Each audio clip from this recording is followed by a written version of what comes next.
So hello বন্ধুরা, welcome back. তো চলে এসেছি আরও একটা নতুন ভিডিওতে। আর এই ভিডিওতে তোমার সঙ্গে ডিসকাস করব যে মোহনবাগান দল পরের মরশুমে কোন কোন বিদেশিকে রাখবে এবং কোন কোন বিদেশিকে ছাড়তে পারে। তো সেই সব নিয়ে কিন্তু তোমার সঙ্গে ডিসকাস করব।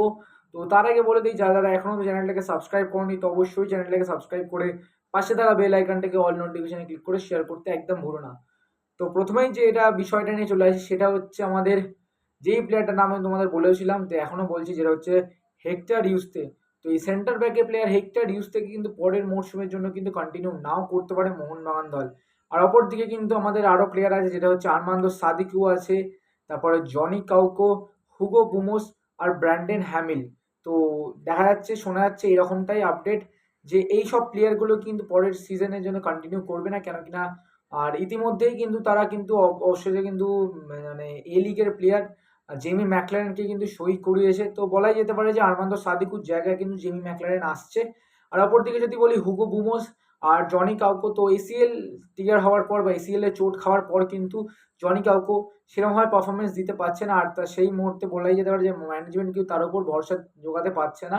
তো তাই জন্য কিন্তু তার পরিবর্তে কিন্তু হয়তো নতুন কোনো মিডফিল্ডের প্লেয়ার আনবে। তো এটাই এখন আপডেট আছে।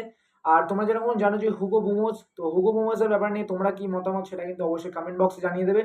তো আরও হয়তো প্লেয়ার আসবে, সেন্টার ব্র্যাকেটও প্লেয়ার আসবে, যেরকমটা ওটা আপডেট আছে যে রসবি চেসমি হয়তো আসতে পারে, বা ওইদিকে ব্রায়ান কালতাকও হয়তো আসতে পারে। রসবি চেসমি তো মিডফিল্ডার প্লেয়ার, ব্রায়ান কালতাক কিন্তু সেন্টার ব্র্যাকেট প্লেয়ার। তো বলতেই পারো মোহনবাগান দল কিন্তু পরের মৌসুমের জন্য একটা ভালো মতন দল গঠন করছে। আর হয়তো তাদের ছাড়তে হয়তো একটু, হয়তো সমর্থকরা হয়তো একটু কষ্ট পাবে যে তাদের পুরনো প্লেয়ারকে ভুলে যাওয়ার জন্য, বা ভুলে তো যেতে পারবে না, বাট তাদের ছাড়তে হয়তো তাদের কষ্ট হবে। বাট কি করা যাবে, ম্যানেজমেন্টের এটাই ডিসিশন হয়তো হতে পারে।